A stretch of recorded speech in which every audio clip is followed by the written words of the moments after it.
You know, some films are all about escape, but then there are the others.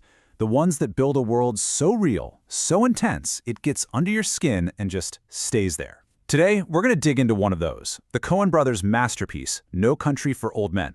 We're going to break down how every single shot and every single sound was designed to make you feel like you're not just watching a movie, but witnessing something you can't turn away from. And it all starts right here with this idea. This quote is about the legendary cinematographer Roger Deakins, and it's basically the key that unlocks the whole film. It was never about making cool or beautiful shots. It was always about serving the brutal, harsh story from Cormac McCarthy's novel. So that's the big question, right? When your story is about random chance and a type of violence that's as cold and empty as the desert itself, how do you even film that? How do you make an audience actually feel that indifference?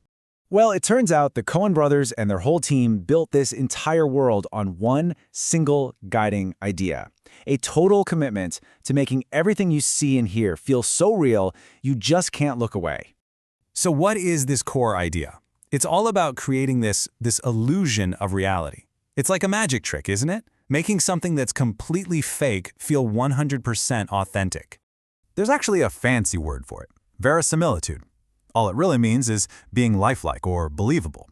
But for No Country for Old Men, this wasn't just a style choice. It was the entire mission.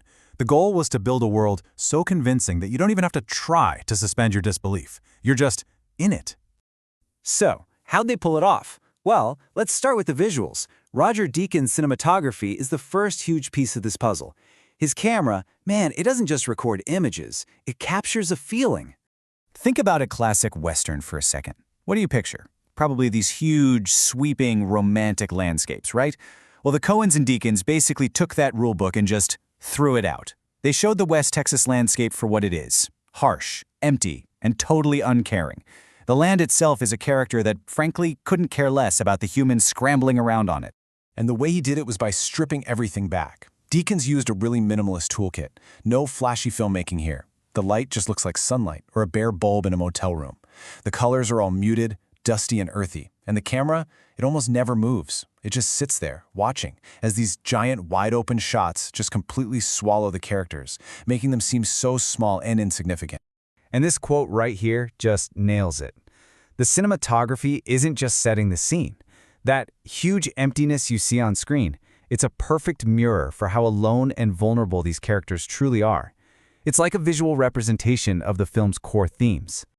Okay, but it's not just what you see that creates this hyper-realism. What's truly deeply unsettling about this movie is what you hear, or maybe more importantly, what you don't hear. And get this, the sound design was so revolutionary, it got 2 separate Oscar nominations. That doesn't just happen by accident. It was a totally radical, deliberate strategy that was every bit as important as the visuals. In most movies, the soundtrack is there to tell you how to feel. The Coens did the complete opposite. They got rid of the music to make space for the actual sounds of the world. The wind, the creak of a floorboard, the relentless, chilling hum of that transponder. This observation from an online discussion is just perfect. The silence in this film isn't empty space, it's a canvas. It makes every single tiny sound effect land with this incredible weight. The quiet actually forces you to lean in and listen harder. And trust me, those sounds are anything but random. The realism you're hearing comes from an incredibly detailed process. On set, they might actually muffle sounds. Then, later in a studio, Foley artists re-record everything. They'll spend hours just to get the perfect sound of a boot scuffing on tile or the exact rattle of an air vent. So here's the crucial part. By taking away the emotional safety net of music, the filmmakers make us rely only on the sounds of the world itself. This creates a kind of tension that's way more visceral. We're not being told to be scared, we're just put in the room, and the heavy quiet itself becomes the most terrifying thing. You know, this whole approach is so deliberate that there are actually academic frameworks to help us describe it. So to really get what they're doing with the language of sound, we can take a quick look at how the experts break it down. Now, I know this looks a little complex, but it's really just a tool called the Film Sound Analysis Framework. All it does is give us a way to separate the structure of a sound, what it physically is, from its meaning in the story.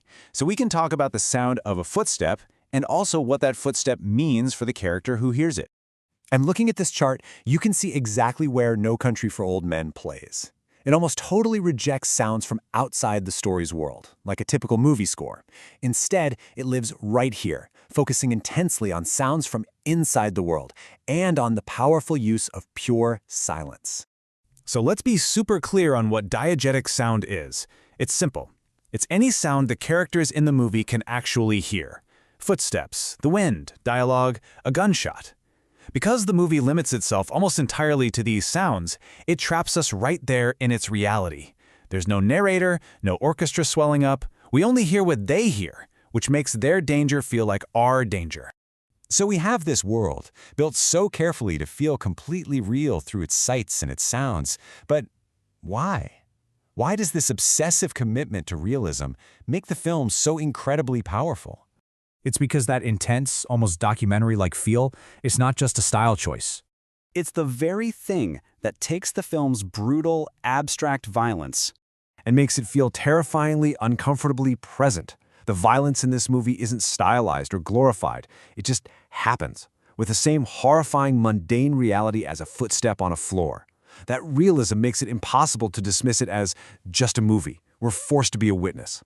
And that really leaves us with this one last thought. By stripping away all the usual comforts of movies, the heroic music, the pretty sunsets, the film gives us no escape. It forces us to just sit with its bleak worldview, to confront its reality head-on. And maybe that, right there, is the true source of its chilling, unforgettable power.